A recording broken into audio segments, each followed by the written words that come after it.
नमस्कार, मैं हूं दीपक कुमार और आप देख रहे हैं अंतरकथा विजन न्यूज चैनल। ले सबकी खबर, दे सबको खबर। खबरों में आज हम चर्चा करेंगे अपने पत्रकार साथियों के लिए। कई पत्रकार साथी हमारे ट्रक से दुर्घटना के शिकार हो गए। कई साथी हॉस्पिटल में कोरोना के शिकार हो गए। और अभी जिस विषय पर हम लोग आज यहाँ बैठे हैं, शशि भूषण सिंह जो सिमरिया के पत्रकार थे, अपने घर जा रहे थे और रास्ता में एक ट्रक उन्हें धक्का मारता है, उनकी भी मौत हो जाती है। हमारे स्टूडियो में आज हमारे साथ जोहार झारखंड के संदीप कुमार और दीपक कुमार, गालिब सिद्दीकी जी वरिष्ठ पत्रकार। हम चर्चा करेंगे, लेकिन चर्चा से पहले उन तमाम दुर्घटना में घायल बोले, दुर्घटना से मौत बोले, उन तमाम पत्रकारों का हम सभी का श्रद्धांजलि। उनके परिवार के साथ हम लोग लगातार संपर्क में हैं।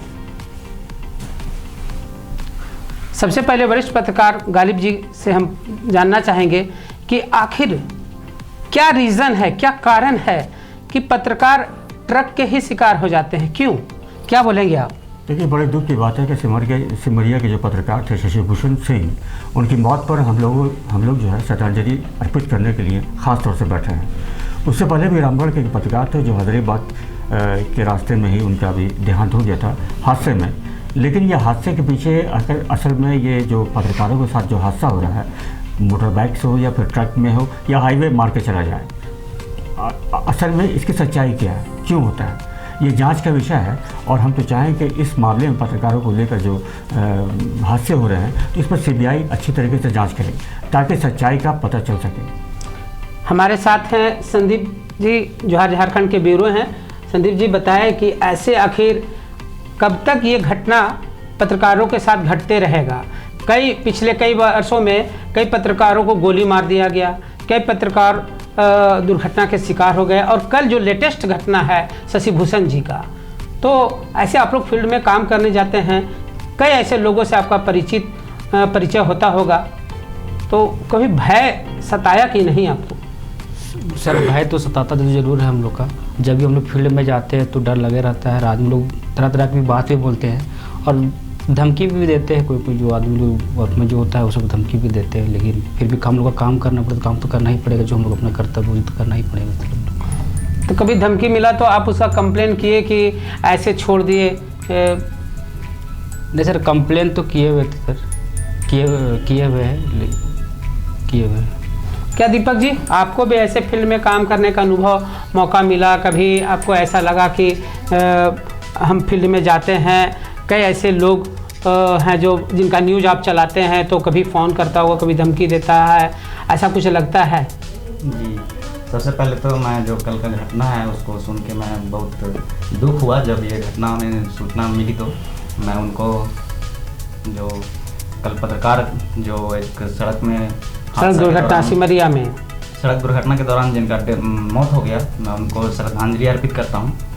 और हम लोग जब भी फील्ड में जाते हैं तो कभी भी जिसमें अगर कोई ऐसा खबर हो जिससे किसी का नुकसान होने का कुछ लगता है कि उससे किसी नुकसान हो सकता है, तो वहाँ लगता है कि पता नहीं अगला किस तरह का आदमी है, उसका खबर उठाने से हमको किस तरह से मतलब सावधानी बरतें ताकि उसको पता ना चले या फिर वो कुछ ऐसा एक्शन ना ले मेरे ऊपर कि हमको आगे होकर दिक्कत हो। तो ये हमेशा एक भय बना रहता है कि हम खबर को ऐसे उठाएं ताकि अगला हमारे ऊपर किसी तरह का अटैक ना करे। अटैक का डर लगा हुआ रहता है, सही बात है। अभी हमारे साथी गालिब जी बोल रहे थे कि मुकेश जिज्ञासु जी का भी मौत हाईवे पे हो गया था, हजारीबाग में रात के 8 बजे। तो उससे पहले 1 साल पहले मांडू के पास एक पत्रकार साथी का ट्रक से ही एक्सीडेंट होकर मौत हो गया था। तो हमारे कई ऐसे साथी हैं जिनका सिर्फ ट्रक से ही वास्ता पड़ जाता है, ट्रक ही उनको अपने चपेट में ले लेता है। इसी विषय पर हम लोग आज चर्चा पे बैठे हैं। भविष्य में हम लोग हर तरह का न्यूज़ करने के लिए ही पत्रकारिता ज्वाइन किए हैं। लोग कहते हैं कि आप चौथा स्तंभ है, लेकिन अब चौथा स्तंभ का जो अस्तित्व है वो खतरे में आ गया है। क्योंकि जितना घटना अभी लगातार पत्रकारों के साथ घट रहा है, हर दिन हर रोज़ कहीं ना कहीं एक पत्रकार दुर्घटना का शिकार हो जाते हैं। अभी रांची में ऐसे ही 2 पत्रकारों के साथ घटना घटा, हजारीबाग में लगातार 2-3 पत्रकारों के साथ इस तरह का घटना घटा। तो ऐसे में पत्रकारिता करना क्या उचित है गालिब जी? यहाँ पर मामला ये है कि पत्रकार तो अपना दायित्व का निर्वहन तो सही ढंग से कर रहे हैं, लेकिन यहाँ उनके अधिकारों का कहाँ पर हनन हो रहा है और क्या अधिकार उनको प्राप्त है, इसकी भी जानकारी होना सभी पत्रकारों को बहुत ही आवश्यक है। कानूनी तौर पर उनको क्या सुविधाएं हैं, क्या उनको मिलना चाहिए, ना मिलना चाहिए, इससे भी कई पत्रकार जो है अनजान हैं, लेकिन वो बस फील्ड में दौड़ रहे हैं। बहुत संदीप जी ने ठीक ही कहा था कि जान की बाजी लगा कर, या फिर कई बार उनको धमकियाँ भी मिलती हैं, तो वैसे सिचुएशन में वो कौन सा अपना अधिकार को इस्तेमाल करें। वो थाने जाएँ, थाने जाके जो है वो अपना रिपोर्ट दर्ज करवाएं। कई बार तो होता है कि देखा गया है कि पत्रकार जो अपना अधिकार जानता नहीं है ना। चौथा स्तंभ होने के साथ साथ वो एक देश की रीढ़ की हड्डी भी माना जाता है, तो उस हिसाब से उसे बहुत विभिन्न प्रकार के अधिकार प्राप्त हैं, उसकी जानकारी प्राप्त होनी भी ज़रूरी है।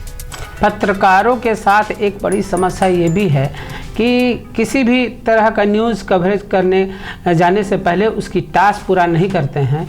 ये बड़ी खतरे की घंटी है। सवाल क्या होना चाहिए और सवाल क्या करते हैं ये भी, क्योंकि अभी वेब सीरीज वाला जितने भी पत्रकार आ रहे हैं, यूट्यूबर वगैरह जो भी हैं आ रहे, अपने आप को पत्रकार मानते हैं, लेकिन कभी अपने सीनियर के साथ बैठना नहीं चाहते कि हम उनसे थोड़ा सीख लें। ऐसे में ही किसी तरह का सवाल जवाब अनजाने में हो जाता है और कई पत्रकारों को पीछे से उन्हें कोई सिखाते हैं कि आप ऐसा सवाल करना जा करके, तो वो पूछते नहीं कि सवाल के पीछे राज क्या है। कोई मकसद अपना साधने के लिए पत्रकारों को आगे लगा देते हैं कि आप प्रेस कॉन्फ्रेंस में जा रहे हैं, आप इस तरह का सवाल पूछ लीजिएगा मंत्री जी से, लेकिन उस सवाल के पीछे क्या कारण है ये जानने का प्रयास नहीं करते हैं। और ऐसे ही सवाल का प्रयास नहीं करने की वजह से कई दुर्घटना का शिकार हो जाते हैं। कई लोग को अपना मंशा पूरा करने में उनको अपने साथियों के साथ में दुर्व्यवहार सुनना पड़ता है, साथियों का दुर्व्यवहार सुनना पड़ता है कि चूँकि जब हम कहीं जाएं तो किसी सवाल का लेकर जाते हैं तो पूरी तरह से हम टास्क कर लें, पूरी तरह से उसको हम जान लें कि इसके पीछे कारण क्या है। सामने वाला अगर कुछ पूछ रहा है तो उसको बताने में भी आसान होता है। इसी सब कारणों से अभी पत्रकार की बाढ़ आ गई है और कई व्हाट्सएप फेसबुक में ये बात चल रही है कि वेब सीरीज वाले पत्रकार, यूट्यूबर पत्रकार जो हैं वे नकली पत्रकार हैं, उनके पास कार्ड नहीं है, उन्हें जेल भेज दिया जाएगा। तो ऐसे में कई लोग डर के भी पत्रकारिता करते हैं। दीपक जी, हम लोग पत्रकारिता शुरू की थी, उस दौर को याद कीजिए तो बहुत कम पत्रकार, गिने चुने पत्रकार हुआ करते थे, लेकिन आज आलम यह है कि हम एक दूसरे को पहचानते भी नहीं, इतनी बाढ़ की जैसी आ गई है। इतने टीवी चैनल्स हैं, इतने अखबार हैं, इतने मैगजीन्स हैं, या फिर यूट्यूबर्स भी आ गए हैं। इसकी वजह से पत्रकारों पर एक होड़ सी मच गई है।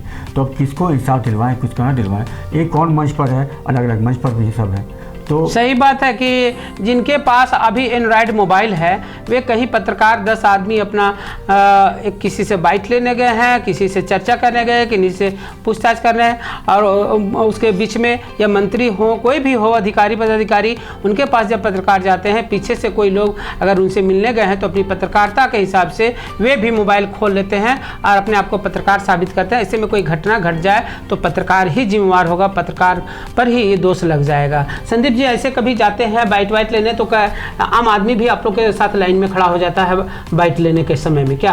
हाँ सर, होता तो है। हम लोग जब जाते हैं, जब भी फील्ड में हम जाते हैं कोई बाइट लेने के लिए, तो कुछ ऐसा भी आम आदमी जो होता है जो अपना समस्या को सुनाना भी चाहते हैं, तो हम लोग जाते हैं तो उसका भी काम भी करके भी हम लोग जो भी समस्या उसको ले करके फिर हम लोग ऑफिस में जो भी काम करवाते हैं। तो दीपक, ऐसा लगता है कि आप जब जाते हो फील्ड में और आप किसी का बाइट ले रहे हो या अधिकारी हो, पदाधिकारी हो, मंत्री हो, तो पीछे से आम आदमी जो कैमरा चलाते रहता है, मोबाइल चलाते रहता है, तो क्या ऐसा लगता है कि आम आदमी भी आप लोग के साथ में खड़ा हो जाता है? जी, कई बार ऐसा होता है कि जब कहीं किसी का बाइट ले रहे हैं और वीडियो शूट कर रहा है पत्रकार, तो जो आम आदमी जो खड़ा होकर देख रहा होता है वो सोचता है कि हम भी इसको कैप्चर कर लें और वो कैप्चर करने लग जाता है। लेकिन अब उसका वो इस्तेमाल हो सकता है कि गलत तरीके से भी कर सकता है। ऐसे उस आम आदमी को जब कोई पत्रकार कर रहा है वीडियो तो उसमें उसका वीडियो उसे कैप्चर नहीं करना चाहिए, लेकिन आम आदमी भी उसको ले लेता है, अपने तरीक़े से प्रयोग करता है उस वीडियो का। पत्रकारों के साथ भी बड़ी समस्या है। अब किसको मना करे और किसको रोके, पता नहीं चलता कि ये पत्रकार है भी कि नहीं है। अगर बोलने के बाद अगर पता चलता है कि किसी न किसी वेब सीरीज़ से, किसी न किसी यूट्यूबर से जुड़ा हुआ है और वहाँ पे वो बात का बतंगड़ कर देता है, इसलिए कई संगठन को आगे आना होगा। पत्रकारों का कई संगठन है और सभी को आगे आकर ये चीज़ को रखना होगा, जानना होगा कि हमारे टीम में कितने पत्रकार हैं, जिला में कितने पत्रकार हैं। हम लोग जब पत्रकारिता करने निकले थे तो बहुत कम लोग पत्रकार हुआ करते थे। तब भी लोग को लगता था कि बहुत 8-10 पत्रकार थे, तब भी लगता था लोगों को बहुत। अब तो एक जिले में 150-150, प्रखंड में कम से कम 50-50 पत्रकारों की संख्या हो गया है जो फील्ड में रहते हैं। तो ऐसे में जो पत्रकारों का संगठन है उसमें उन लोगों को ये जिम्मेदारी लेनी चाहिए कि हम लोग वो चिन्हित करें कि पत्रकार है कौन है, लेकिन सर्टिफिकेट कौन देगा पत्रकार के कि ये पत्रकार है और ये पत्रकार। संगठन कर सकता है, संगठन के पास ये पावर है कि आप अगर संगठन में नहीं हैं तो आप पत्रकार नहीं हैं, क्योंकि आपको संगठन ही एक पहचान देती है। चाहे आप किसी भी घराने के पत्रकार हो, किसी भी प्रेस मीडिया से जुड़े हुए, लेकिन आपको संगठन में रहना चाहिए। और संगठन के तरफ से किसी तरह की जिम्मेदारी हो जाती है तो सारे पत्रकार को वो जिम्मेदारी पत्रकारों को उठाना पड़ता है। किसी तरह का घटना दुर्घटना हो जाता है तो सभी पत्रकार उस पर रोष जताते हैं, या दुर्घटना हो जाता है तो श्रद्धांजलि अर्पित करते हैं। तो इस मायने से सारे पत्रकारों को संगठन से जुड़ के काम करना चाहिए। अपनी जो आइडेंटिटी है उस संगठन के पास जमा करना चाहिए कि कल कोई मुसीबत आ जाए तो संगठन उसको हेल्प कर सके, संगठन उसके घर परिवार को सहयोग कर सके। इसलिए संगठन से जुड़ना जरूरी है। क्या करीब जी इसमें देखिए, हमारा चर्चा का विषय यही था कि हाँ, शशि भूषण सिंह के साथ जो हादसा हुआ तो मकसद ये था चर्चा का कि बिखरे हुए पत्रकार जो हैं वो एक मंच पर आए, एक संगठन में साथ मिलकर चले। जो समस्या या जो भी किसी के साथ कुछ होता है, खुशी या गम, तो उसमें हम सब मिलके उनका सहयोग कर सकें। तो मकसद यही था हमारा चर्चा का कि हम लोग एक मंच पर आके एक होके, क्योंकि एक कहानी सुनी होगी कि लकड़ी का एक गिरा जो है आदमी तोड़ सकता है, लेकिन वही एक बंडल बन जाए तो उसको तोड़ने में काफ़ी मुश्किलें आती हैं। तो ये सुनाने का मकसद था कि एक मंच पर आके हम अपनी समस्याओं को, अपनी खुशी को, अपने गम को आपस में बांटें और उसका निदान आपस में मिलकर करें। किसी भी तरह से मतलब जो भी पत्रकारिता के क्षेत्र में किसी भी लाइन से आते हैं और उनकी शौक़ है, शौक़ पूरा करना चाहिए कि हम पत्रकारिता क्षेत्र में रह के अपनी शौक़ पूरा कर लें।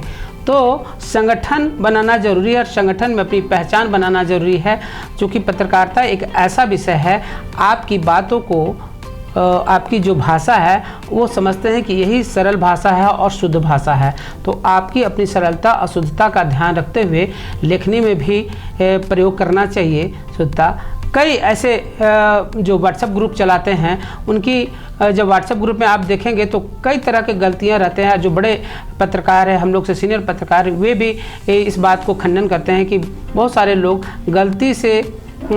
गलती करके न्यूज़ लगा देते हैं। तो इन सब चीज़ों में सुधार होना चाहिए।